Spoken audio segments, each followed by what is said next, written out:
మరి block buster స్పీచ్ని మరొకసారి ఇవ్వడానికి బండ్ల గణేష్ గారు వచ్చేస్తున్నారు.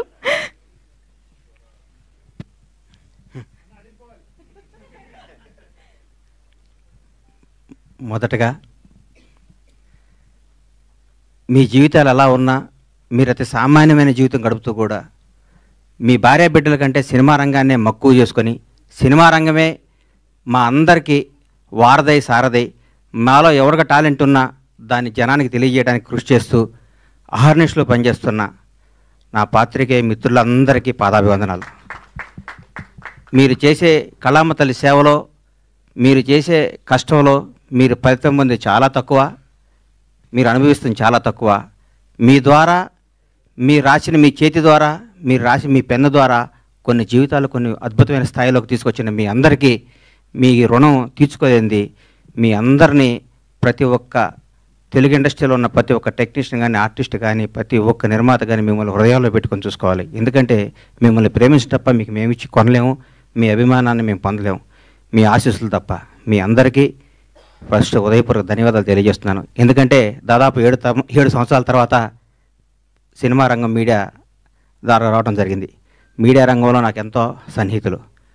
నేను 32 ఏళ్ల కిందట వినాయకరావు గారు నాకు ఫస్ట్ ఇండస్ట్రీకి వచ్చిన పరిచయం. వినాయకరావు గారు, బాలరెడ్డి గారు, బిఏ రాజు గారు, మోహన్ కోటెడ్డి గారు, జగన్ గారు, ఎందరో, మన భాస్కర్ భట్ల నా స్నేహితుడు, గంగాధర శాస్త్రి గారు, అన్నీ రవి, రకరకాల మంది, ఎంతోమంది ప్రవాహం పోతూ ఉన్నారు, కొత్త వాళ్ళు వస్తున్నారు. కానీ మీకు అందే తక్కువ, మీరు పడే కష్టం ఎక్కువ.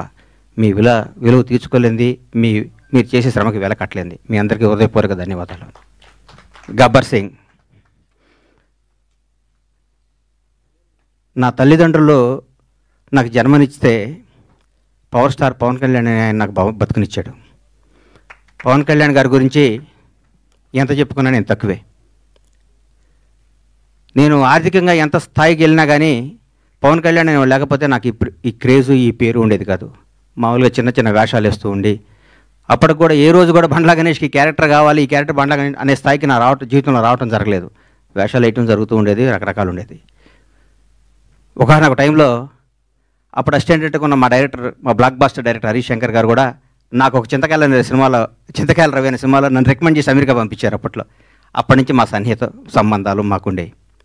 నన్ను నిర్మాతం చేశారు పవన్ కళ్యాణ్ గారు. ఒకరోజు పిలిచి ఎందుకో అన్నాడు, కానీ నువ్వు సినిమాలు చేస్తావు, నేను నిర్మాత చేస్తాను.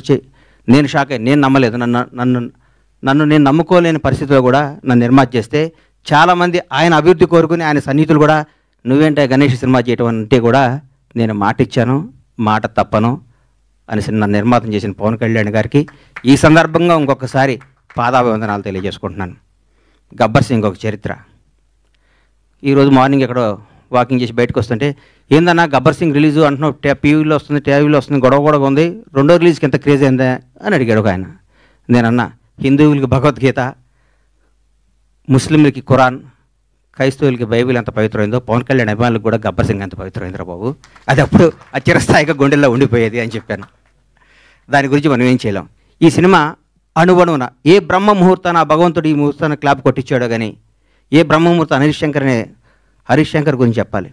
హరీష్ శంకర్ అనేవాడు జీవితంలో కోపానికి పగకి తేడా ఉంటుంది. కోప్పడేవాడు ఎవడో హానికరదు.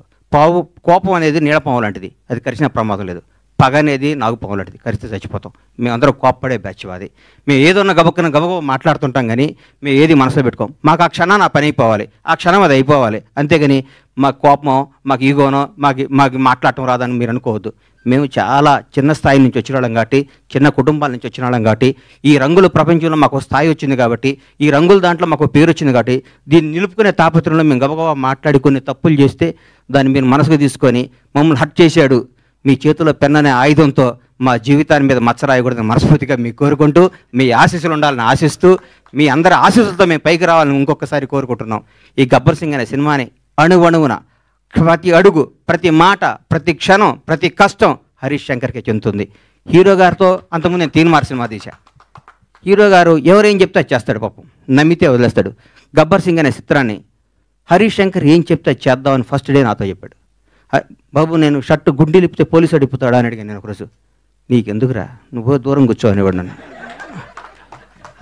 ఆయన ప్రతి ఒక్కటి అంత గొప్ప సినిమా. 12 సంవత్సరాల కెరీర్లో ఆ ప్రయాణంలో ఒక్కొక్కళ్ళు మల్లెపూలు ఇస్తే కొంత తల్లో పెట్టుకుంటే కొంత ఎక్కడో పెట్టుకుంటారు. హరీష్ శంకర్ని వాడుకునేవాడికి తెలుస్తుంది హరీష్ శంకర్ పవర్ ఏంటో. వాడుకునేవాడు ఎక్కడో పెట్టుకుంటే మనం ఏం చేస్తాం దానికి? ఇప్పుడు మల్లెపూలు ఉంటాయి, కొందరు తల్లో పెట్టుకుంటారు, కొందరు దేవుడి దగ్గర పెడతారు, కొందరు ఇంకెక్కడో పెడతారు.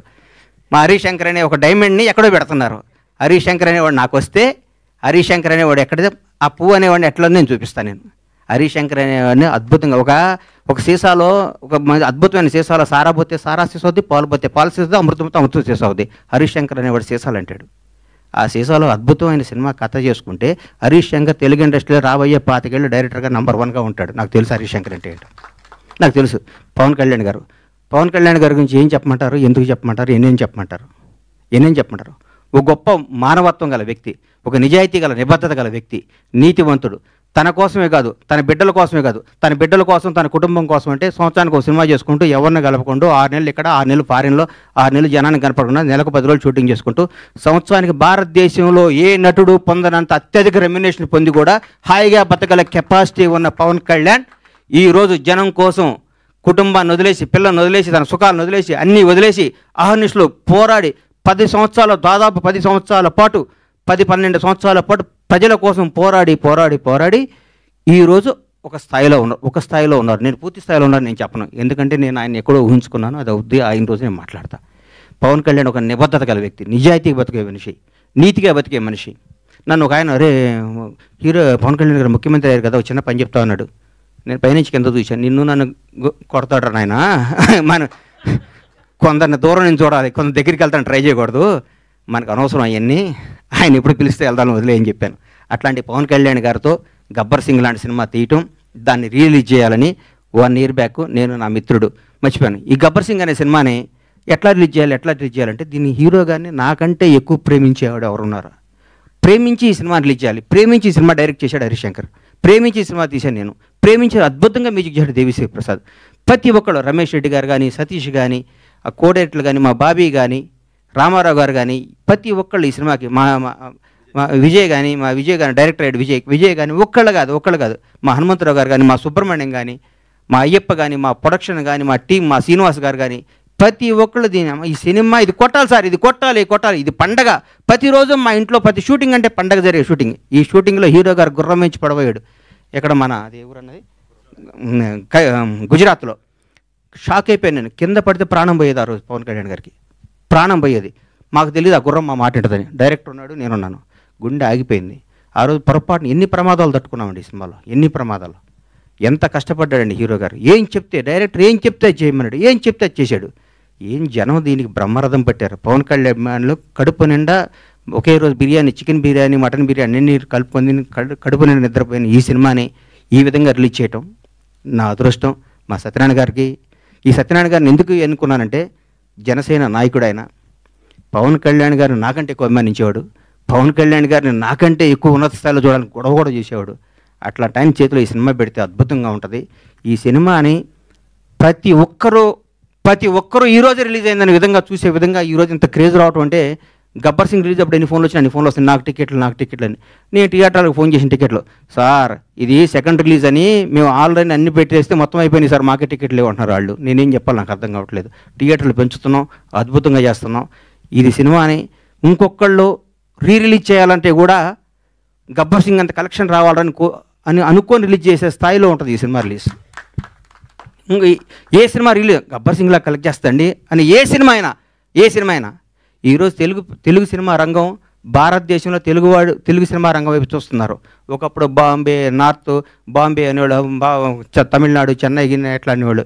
ఈరోజు ఇండియన్ మొత్తం, ఒక రాజమౌళి, ఒక సుకుమార్, ఎంతోమంది, ఒక మన నాగశ్విన్, అద్భుతమైన డైరెక్టర్లు మన ఇక్కడి నుంచి వెళ్తున్న. భారతదేశం మొత్తం తెలుగు వాడిని చూసి తెలుగు నిర్మాత, తెలుగు డైరెక్టర్, తెలుగు యాక్టర్ని గర్వంగా చూస్తున్న స్థాయికి వస్తే, ఈ రంగంలో నేను 7 సంవత్సరాల సినిమా తీయడం చాలా బాధ అనిపిస్తుంది. నేను తప్పు చేశాను, నన్ను క్షమించాలి. నేను సినిమాలు తీస్తా, నేను సినిమాల్లోనే పుట్టాను, సినిమాల్లోనే ఉంటాను. సినిమానే నా వ్యాపకం, సినిమానే నా జీవితం, సినిమానే నా ఆశ. బ్లాక్ బాస్టర్ల సినిమాలు తీస్తా, బ్లాక్ బాస్టర్స్. ఇండస్ట్రీ మొత్తం బండ్లా గణేష్, పరమేశ్వర ప్రొడక్షన్స్ అంటే ఏందో మళ్ళీ చూపిస్తానికి అదే సంకల్పంతో బతుకుతానని మీ అందరు ఆశీస్సులు కావాలి, మీ అందరు అభిమానం కావాలి, మీ అందరు ప్రోత్సాహం కావాలి.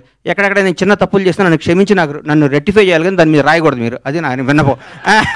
ఎందుకంటే వీడు దొరికాడని రాస్తారు, అది నా విన్నపం. అందుకే థ్యాంక్ యూ. Thank you.